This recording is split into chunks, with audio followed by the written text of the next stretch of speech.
성경 말씀에 사람이 사는데 두 가지 방식이 있다고 말합니다.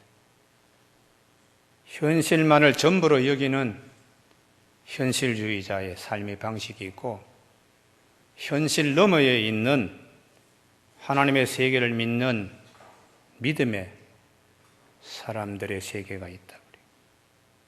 그래서 성경에 보면 하나님께서 우리에게 현실의 틀에 박혀있는 자를 하나님의 세계로 옮겨가게 그렇게 하나님이 말씀하십니다. 어느 사건을 보더라도 이 말씀은 항상 하나님이 하시는 말씀이에요. 오병이의 기적 우리가 너무 잘 알지요. 보리떡 5개, 물고기 2마리 가지고 주님이 어떻게 하셨는가? 제자들은 어떻게 했는가? 제자들은 이구동성으로 보리떡 5개, 물고기 2마리만 보는 거예요. 그래서 이것이 이 많은 사람에게 무슨 도움이 되겠느냐 이렇게 말합니다. 그러나 예수님은 제자들이 그렇게 보고 있는 보리떡 5개, 물고기 2마리를 하나님의 세계로 끌어들여서 5,000명을 다 먹고 12강지리가 남게 그렇게 하셨습니다. 제자들의 얘기가 맞지요. 보리떡 5개, 물고기 2마리. 그거 가지고 어떻게 5,000명 먹일 수 있는가? 그러나 그것도 사실이지만 5,000명 먹는 것도, 먹일 수 있는 것도 사실이니까 우리 예수님을 따르는 제자는 어떻게 살아야 될 것인가? 현실에 얽매이는 현실주의자가 되지 말아야 한다. 작은 것을 작다고 하고 적은 것을 적다고 말하는 것은 정확하지만 현실에 충실한 사고는 난제를 해결할 힘이 없다.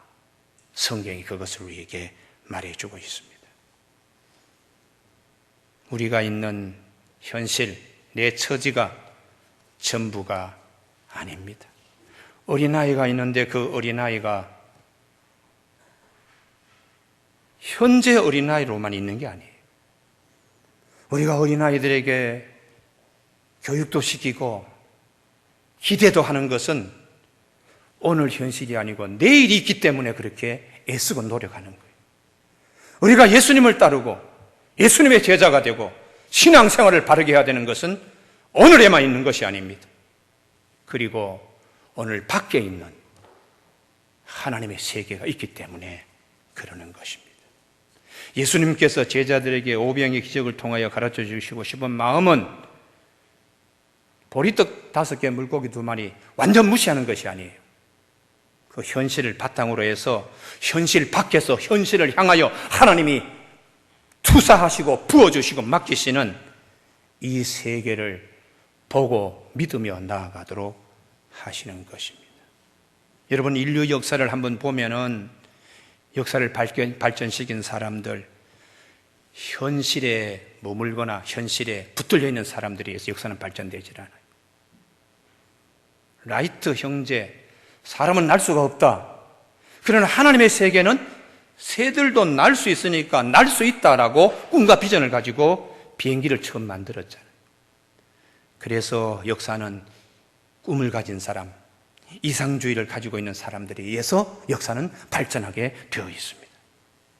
우리 에디슨 다 알지요? 에디슨은 18살이 되었을 때도 자기 손으로 편지 하나 제대로 쓰지 못한 그런 인물이었어요. 그래서 학교에서 선생님이 너는 우리 학교의 부적격자다. 도저히 교육에 합당치 않으니까 하고 걱정을 많이 하고 너는 안 되겠다. 그때에 에디슨의 어머니가 알겠습니다 하고 아들을 자기 집에 데려와서 책도 읽혀주고 마음대로 하고 싶도록 물건도 만들게 이렇게 하고 그렇게 했더니 에디슨이 가지고 있는 잠재력, 하나님이 숨겨두신 사람이 미쳐보지 못하는 그 탤런트가 발명왕을 이루었어요. 에디슨이 발명한 물건도 굉장히 많습니다. 근데 그 중에 제일 큰 선물은 천재는 99%의 노력과 1%의 영감에 의해서 만들어진다. 사람이 아무리 노력하더라도 하나님이 1%를 넣어주지 않으면 탁월하게 되지 못한다는 것이. 그러면 하나님이 2%만 넣어주면 어떻게 되겠는가? 사랑하는 교회 여러분, 요즘 우리 한국 사회에 특별히 젊은 세대들, 또 50대들, 40대들, 절망, 포기, 극단 선택, 이런 일들이 우리에게 참 가슴 아프게 하고 있어요. 사랑하는 교회 여러분, 하나님은 우리에게 말씀하십니다. 오늘의 현실만이 전부가 아니다. 오늘 엘리야의 경우에도 하나님이 껍질을 벗기시는 겁니다. 엘리야가 가장 암흑기에 하나님의 사역을 했습니다. 갈멜산에서 가나안 종교를 추종하는 세력과의 싸움 850대 1입니다. 그리고 하나님께 기도해서 불이 떨어져서 참 하나님이 누구신가를 보여주고 그 힘으로 850명을 다 처단해 종교 청풍운동을 일으켰습니다. 그리고 3년 6개월 동안 비가 오지 아니하니까 7번 기도해서 지중해의 바다에서 습한 바람이 오게 하고 아합의 수레바퀴가 진흙에 빠져가지고 나오지 못하도록 할 정도로 큰 비가 오게 했는데 이 이세벨이 이 엘리야를 죽여야 되겠다. 이세벨은 가나안 종교를 믿는 왕후거든요. 그래 궁중에다가 자꾸 바람을 넣어가지고 분위기를 하나님을 섬기는 분위기가 아니고 자꾸 바알신과 아세라 가나안 종교를 자꾸 따르도록 이렇게 후원하고 아주 못된 여왕이에요. 엘리야에게 자기 사신을 보내서 너 내일 살해하겠다 이렇게 협박하니까 엘리야가 갑자기 메뚜기가 된 것입니다. 그래서 북쪽에 있던 엘리야가 남쪽 유다를 거쳐서 제일 황무지인 사막까지 와서 자기의 사환을 떼고 하룻길 들어가서 노뎀나무 아래에서 하나님 나 데려가십시오. 나 죽었으면 좋겠습니다. 그랬을 때 하나님이 그 지쳐서 탁진한 엘리야를 천사를 보내가지고 먹을 것을 먹여서 일어나 가야지. 그래서 엘리야가 일어나서 시내산에 가서 하나님 만나고 큰 인물이 그가 되었다 하는 내용이 오늘 본문 말씀의 전체 흐름입니다. 이 말씀을 통해서 하나님이 우리에게 뭘 말씀하시나? 850명 앞에서 하늘에 불도 내리게 하고 3년 6개월 동안에 오지 않는 땅에다가 큰 비를 오게 한 그 엘리야도 눈앞에 당장 너 죽이겠다. 이 한마디 말에 아주 작은 자, 메뚜기만한 자, 간이 콩을 만한 자로 바뀌었다는 것이. 그 이유는 현실주의자가 되었기 때문에. 3절 그가 이 형편을 보고, 이 형편이 무엇입니까? 내일이면 내가 죽게 될 이런 현실주의자가 된 것입니다. 여러분, 우리가 현실에 묶이고 현실에 내가 발목이 잡힐 때는 아무 일도 못합니다. 거기서 벗어나야 돼요. 할렐루야. 그리고 하나님이 우리에게 주는 세계가 있어요. 그쪽을 향하여 내가 힘있게 발을 내딛는, 그게 하나님이 원하시는 것이에요. 근데 이런 엘리야의 메뚜기처럼 작아지는 습성이 모세에게도 있습니다. 모세에게도. 하나님 떨기나무 불꽃 가운데 만나면서도 이 틀에서 벗어나지 못하는 거예요. 나는 아무것도 할 수 없는데요. 말도 잘하지 못하고 내 동족을 어떻게 뽑아나올 수 있습니까? 나는 아무 능력도 없고 자기 현실에 그냥 박혀서 더 이상 나오지 못해. 하나님은 그렇게 있는 모세를 끄집어내려는 것이 하나님의 세계로. 그래서 네 손에 가진 것이 뭐냐? 지팡이인데요. 던져봐. 던지니까 뱀이 되었어요. 잡아봐. 그래 다시 지팡이가 되었어요. 뭐 입이 뻣뻣해서 말할 수 없다고? 벙어리는 누가 되게 했고 할 말을 입에 넣어줄 사람은 누구인데? 하나님께서 이 말씀하시는 거예요. 그러니까 작은 테두리에서 머물지 말고 거기서 성큼성큼 걸어서 나오라. 이게 하나님이 모세를 부르시는 사건입니다.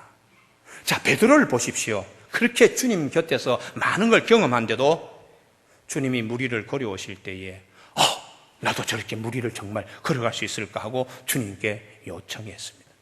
주님이 그때 걸어와라 했는데 갑자기 풍랑이니까 그 큰 바람을 보면서 베드로가 힘이 쭉 빠지는 거예요.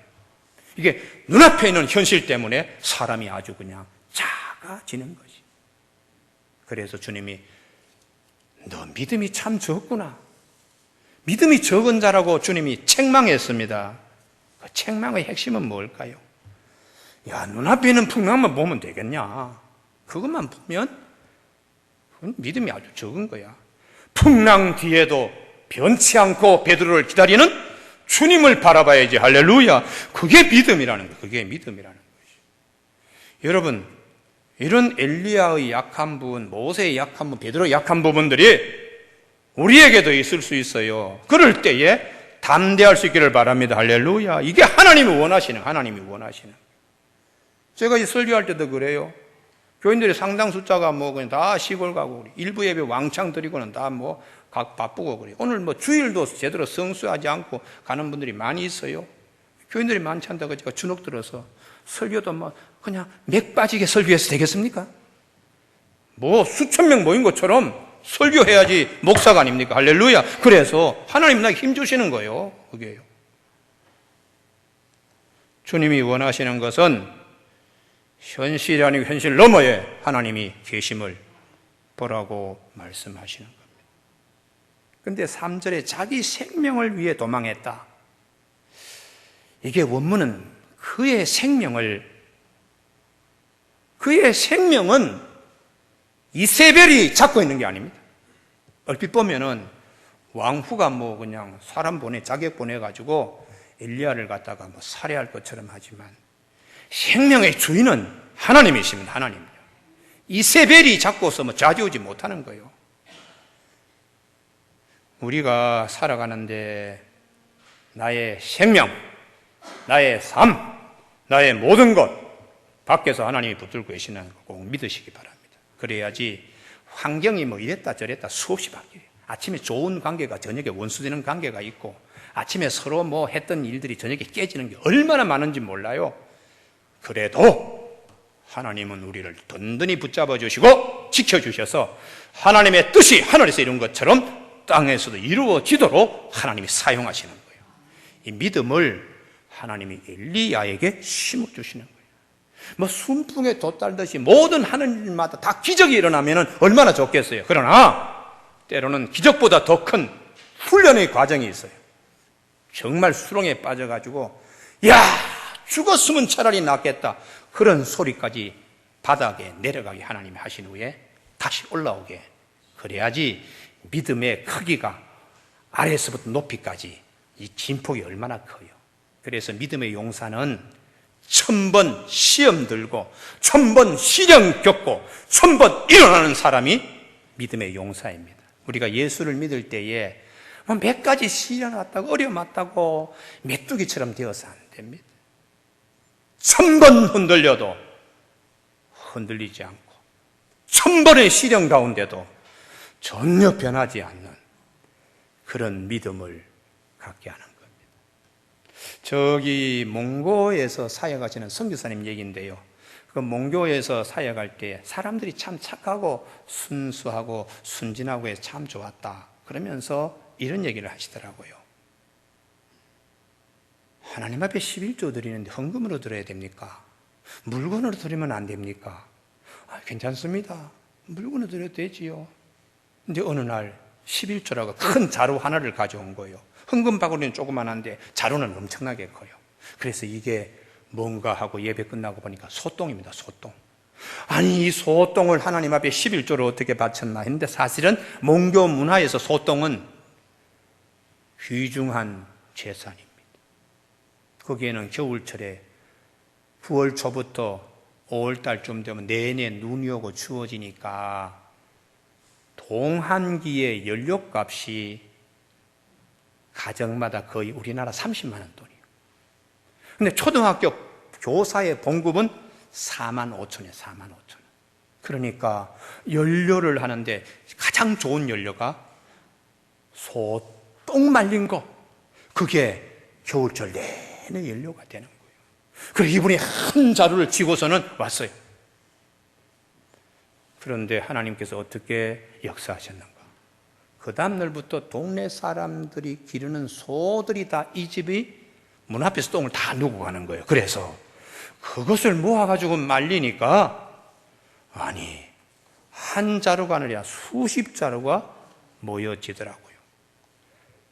눈앞에 있는 것 보고 손가락으로 이렇게 계산하고, 눈앞에 있는 것으로 내가 작아지고, 이렇게 할 것이 아니라 현실 밖에서 역사하신 하나님의 세계를 믿고 우리가 나아가는 그것이 믿음이에요. 할렐루야. 그래서 이 믿음을 가진 사람은 세상이 꺾을 수가 없는 거예요. 세상이 아무리 그를 꺾으려 하더라도 꺾는 사람 밖에는 하나님을 의지하기 때문에 세상이 그를 이길 수 없습니다. 성경은 우리에게 말씀하십니다. 마태복음 10장 29절, 참새 2마리가 한 아사리온에 팔리지 않느냐. 그러나 너희 아버지께서 허락하지 아니하시면 그 하나도 땅에 떨어지지 아니하리라. 너희에게는 머리털까지도 새 신바 대신 머리털까지도 머리카락 하나도 다 새 신바 되었나니 두려워하지 말라. 너희는 많은 참새보다 귀하니라. 이렇게 말씀하세요. 두 번째의 성경은 나를 볼 때에 하나님의 눈으로 보라는 것입니다. 오늘 4절 말씀, 노뎀나무 아래에 앉아서 자기를 죽기를 원하여. 자기가 자기 눈으로 보면은 뭐 죽는 길밖에 없지요. 근데 하나님의 눈으로 나를 보면 하나님이 이런 자에서 일어나 이렇게 말씀하시는 것입니다. 엘리야는 죽기를 원했지만 하나님은 정반대로 일어나기를 원하시는 것입니다. 그래서 믿음은 내가 내 눈으로 보는 거 아닙니다. 나를 하나님의 눈으로 보는 것입니다. 엘리야가 그리 시냇가에서 까마귀 공개를 받아서 그 어려움을 지납니다. 사르밧 과부의 집에 가서 하나님께서 말씀하신 대로 기도해서 3년 동안에 매일매일 어려움을 다 이렇게 지납니다. 그리고 850명 가나안 종교를 추종하던 바알가세라 종교인들 기도해서 그들을 불 가운데 하나님의 나타나심과 이런 걸 다 보여줬어요. 3년 6개월 동안 비 오지 않는데 기도해서 비가 내리게 한 얼마나 능력의 엘리야입니까? 거기에 비해서 로뎀나무 아래에서 죽었으면 좋겠습니다. 그래도 로뎀나무 아래에서 죽기를 원하는 엘리야도 하나님은 결코 버릴 자로 보지 않고 있습니다. 작은 자로 보지 않고 있습니다. 이게 하나님의 눈입니다. 큰 능력을 행할 때만 하나님이 야 엘리야 그렇게 보시고 지금 형편없습니다. 나는 죽었으면 좋겠습니다.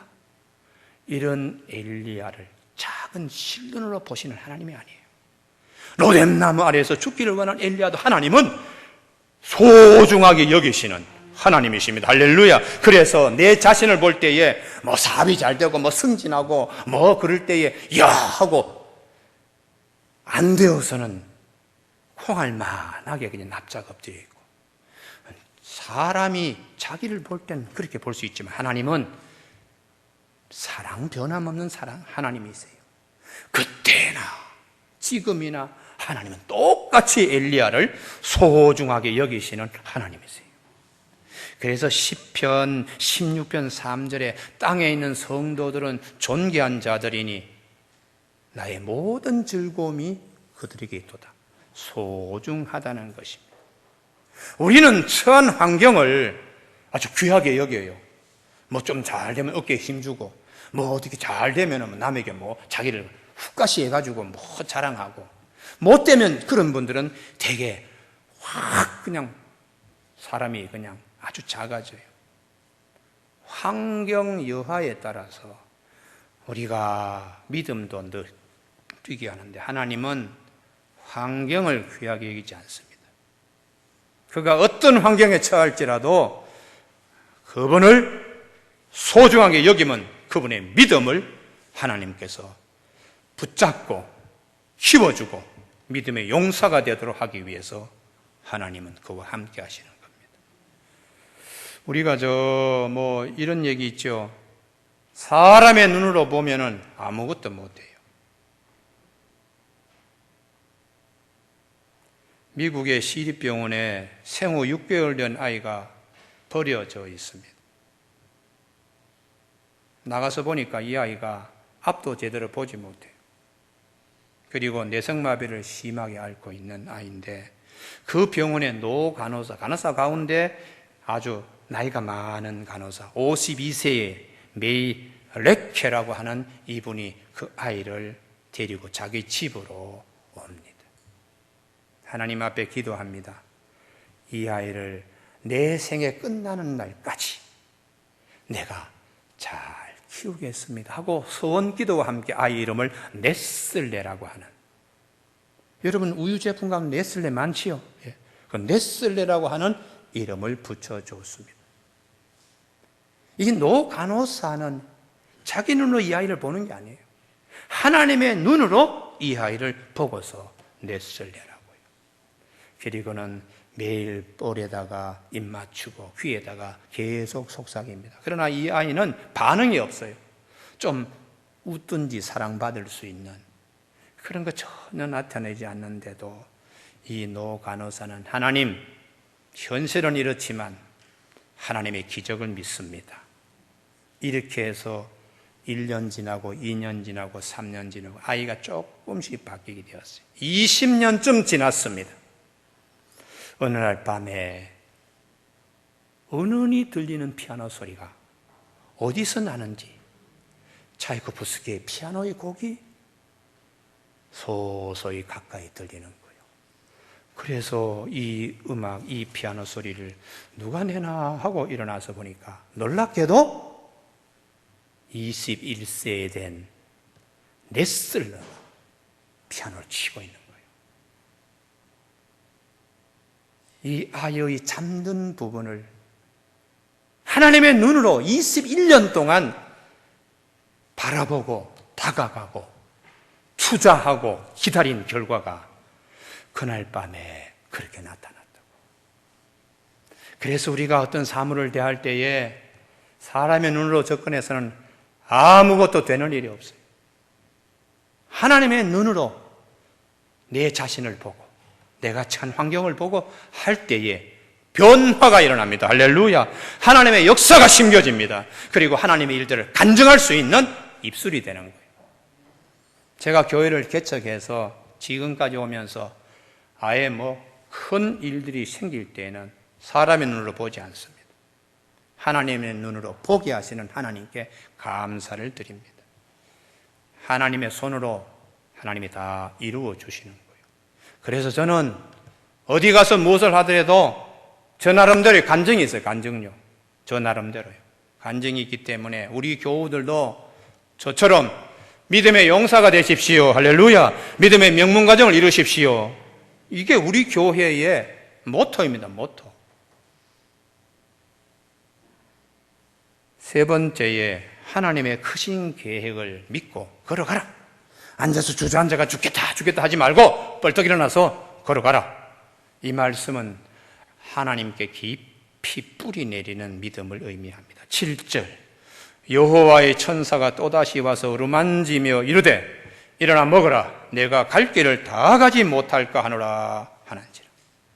이에 일어나 먹고 마시고 그 음식물의 힘을 의지하여 40주 40야를 가서 하나님의 산 호렙에 이르니라. 거기에 심겨졌다는 것이죠.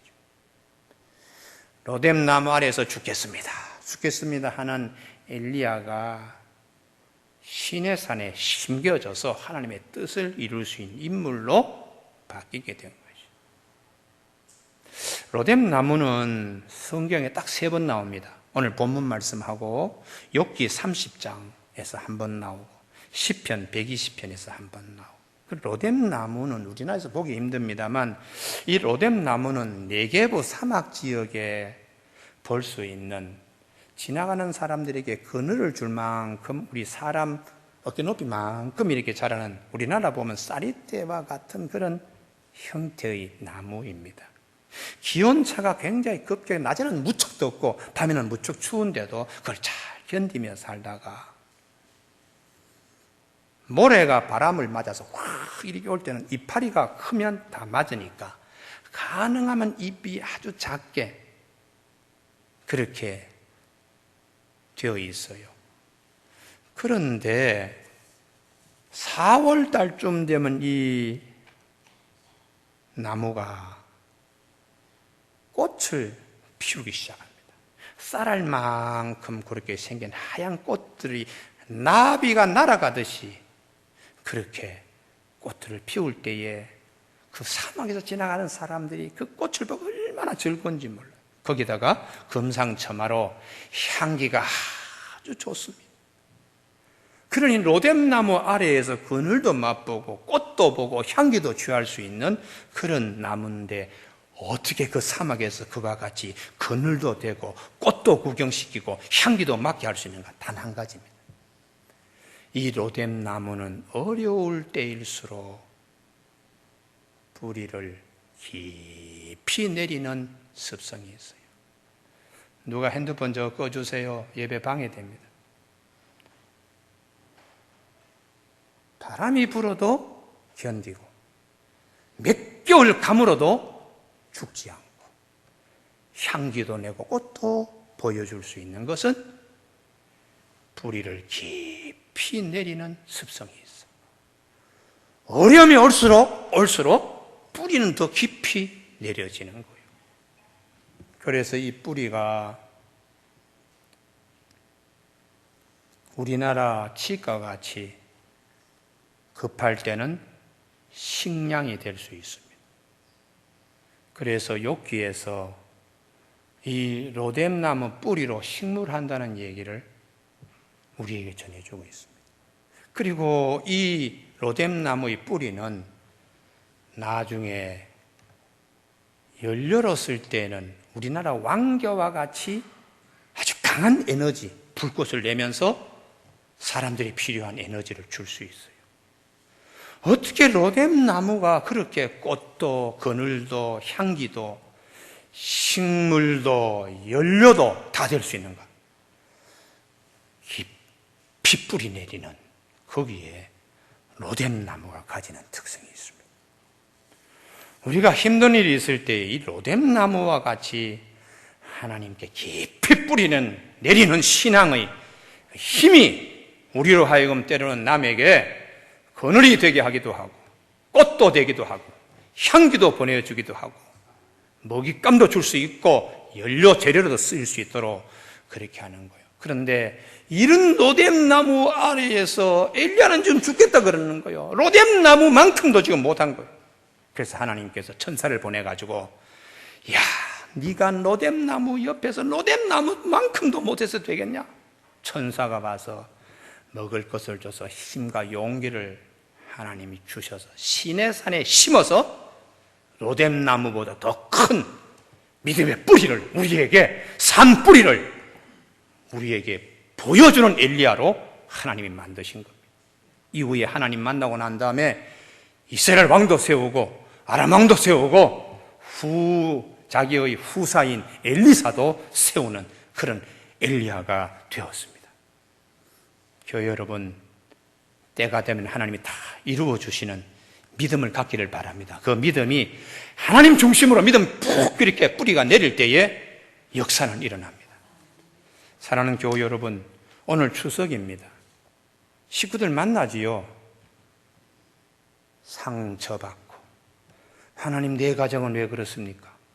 아이, 저 집은 뭐 신앙생활 잘하지 않아도 저렇게 빚값은 잔데, 나는 뭐 아름다운 동산교회 김전한 목사님은 뭐 그냥 무엇보다도 예배를 강조하고 오늘도 그냥 예배 시간에 산부 예배 갔더니 그냥 하나님 앞에 믿음 뿌리 내리라고 그러는데, 이렇게 믿음 뿌리 내리는데도 왜 이렇게 우리 가정은 저 가정과 비교하면 왜 그렇습니까? 불평하지 마세요. 하나님 살아계십니다. 길고 짧은 것은 나중에 끝에 가서 보면 압니다. 그래서 하나님이 내 영혼아 네가 어찌하여 낙심하며 어찌하여 내 속에서 불안해하는가? 너는 하나님께 소망을 두라. 그가 나타나 도우심으로 말미암아 여전히 찬송할 수 있도록 하나님이 하신다는 것입니다. 기가 막힐 웅덩이와 수렁에서 하나님이 나를 건지셔서 내 걸음을 견고케 하시는 하나님, 그 하나님은 새 노래, 곧 우리 하나님께 올릴 찬송을 내 입에 두시는 하나님이시라고요. 우리 교우들에게 오늘 새 노래 내 입에 두실 하나님 간증할 수 있는 우리 온 교우들 되시길 주님의 이름으로 축복합니다. 기도하시겠습니다.